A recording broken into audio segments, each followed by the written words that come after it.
প্রচুর সম্ভাবনা আছে বাংলাদেশে, কিন্তু এই মুহূর্তে আমাদের সাম্প্রতিক গবেষণা আমরা দেখেছি দারিদ্র্যের বিষয়টা আমাদের ভুলে গেলে চলবে না।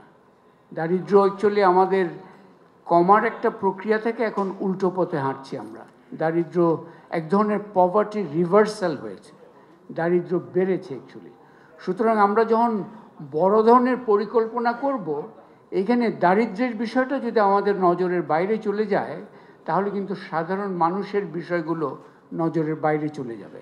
এই যে পভার্টি রিভার্সাল কিভাবে আমরা ট্যাকেল করব, এটা একটা খুবই গুরুত্বপূর্ণ বিষয় মাথায় রাখা দরকার। দ্বিতীয়টা হচ্ছে এই যে তরুণদের সবচেয়ে বড় চাহিদা কি হচ্ছে কর্মসংস্থান।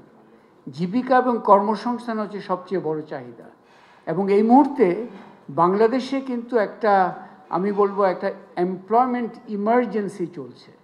কর্মসংস্থানের একটা মহা ঘাটতির বাস্তবতার মধ্যে আমরা আছি। এইটাকে সবচেয়ে বড় গুরুত্ব দিয়ে কিন্তু আমাদের আগামীতে কাজগুলো করা দরকার। আমাদের সেই খাতগুলোর উপর নজর দেওয়া দরকার যেখানে কর্মসংস্থান বিষয়টা খুব গুরুত্ব পাবে। তৃতীয় যে বিষয়টা খুবই গুরুত্বপূর্ণ, এই যে 30 বছর ধরে আমরা দুইটি প্রবৃদ্ধির চালকের উপর ভর করে বাংলাদেশ এগিয়েছে, রেমিটেন্স এবং তৈরি পোশাক খাত।